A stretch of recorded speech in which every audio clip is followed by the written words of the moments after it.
ત્વમેવ માતા ચ પિતા ત્વમેવ ત્વમેવ બંધુ ચ સખા ત્વમેવ ત્વમેવ વિદ્યા દ્રવિણમ ત્વમેવ ત્વમેવ સર્વમ. આ રીતે જ્યારે પરમાત્માને યાદ કરી લઈએ ત્યારે આખા દિવસ જે નાટક ભેજવું આપણે એનો ઠાકો થઈ જાય. તો ધર્મ અને કર્મ શ્રીમદ ભાગવતની દ્રષ્ટિએ જોવો, સંતોની દ્રષ્ટિએ જોવો, એને અલગ ન પાડો. એને અલગ પાડશું ત્યાં સુધી મજા નહીં આવે.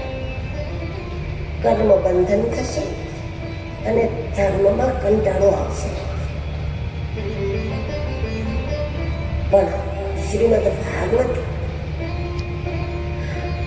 આપણા કર્મને જ ધર્મમય બનાવી દે, આપણા વ્યવહારને જ પ્રામાણિક બનાવી દે, વ્યવહારને જ સિદ્ધાંતથી જોડી દે, સૈદ્ધાંતિક જીવન બની જાય. કે અમુક કામ નથી કરવું એટલે નથી જ કરવું, ગમે તે થઈ જાય. અમુક દિશામાં નથી જવું તો નથી જવું, ગમે તે થઈ જાય. અમુક રીતે નથી મેળવવું તો નથી જ મેળવવું, બધે જે કરવું તે થઈ જાય. અને આવી સંકલ્પ પૂર્વકની જીવન પદ્ધતિ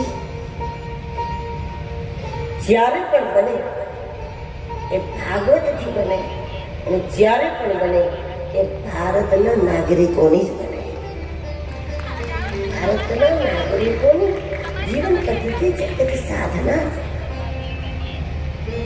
આપણી દિનચર્યા જ સાધના છે. શાસ્ત્રોમાં એ પ્રમાણે ચાલી જાય તો આપણી જીવન પદ્ધતિ એ સાધના. કારણ કે ગમે તે થાય, અમુક માર્ગે નથી જ જવું, અમુક રીતે નથી જ લેવું, અમુક દિશામાં જવું જ નથી, અમુક પગલું ભરવું જ નથી, અમુક જગ્યાએ બેસવું જ નથી, ગમે તે થઈ જાય. હા,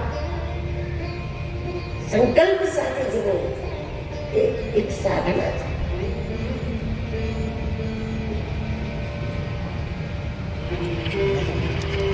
તો શ્રીમદ ભાગવત માત્ર મોક્ષ આપે એવું નથી, પણ બંધનના સ્વરૂપને સમજાવી અને મુક્તિનો ઉપાય આપે એ સટીક ઉપાય છે.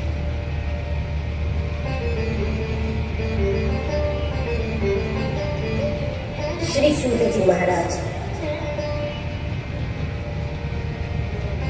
નૈમિષારણ્યમાં શૌનકાદિ ઋષિઓના સામે ગોમતી નદીના કિનારે વિદ્યમાન છે.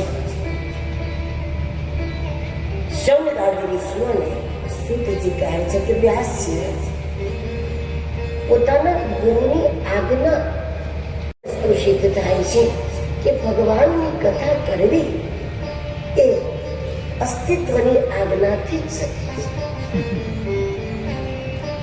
કથા સાંભળવી એ પોતાની મરજી છે. કથા સાંભળવા માટે મન બનાવવું પડે, ઈચ્છા તૈયાર કરવી પડે, નહીતર અનેક કથાઓ થઈ જાય. શહેરના લોકો કાયમ કહેતા હોય કે અમદાવાદમાં તો એક સાથે 10 કથાઓ ચાલતી હોય, કોઈ ટાઈમ જ એવો હોય અમદાવાદમાં ભાગવતમાં ચાલતું હોય. કેટલી કથાઓ ચાલુ, પણ તમે ક્યારે ગયા? તો તમે આપણે તો નથી ગયા. ચાલો પોતે નથી ગયા.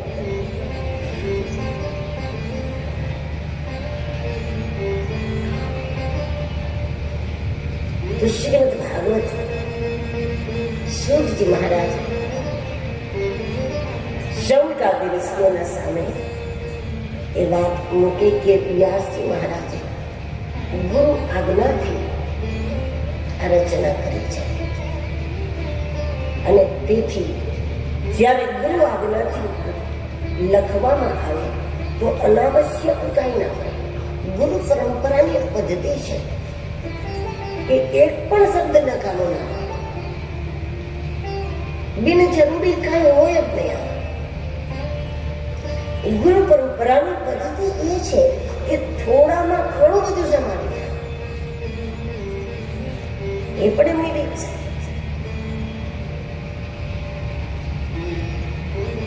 તો ભગવાનની કથા સાંભળવા માટે મન બનાવવું પડે.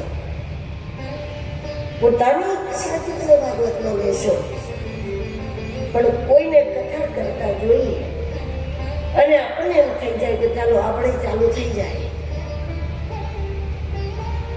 તો હાલી જાય ખરા, પહોંચી જાય એ નક્કી નહીં.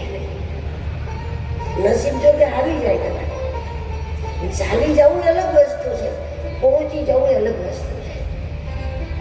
પછી કથાનું ક્ષેત્ર હોય, કલાનું ક્ષેત્ર હોય, હાલી ગયા આપણે ચાલી ગયા, નસીબ જોઈએ.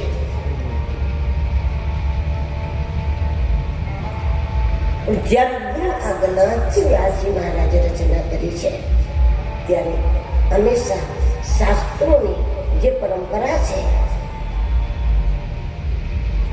એને ત્યારે ગુરુ પરંપરાનો વ્યક્તિ જ્યારે ગ્રંથ લઈને નીકળે તો ત્યારે વિકૃત ન થવા દે.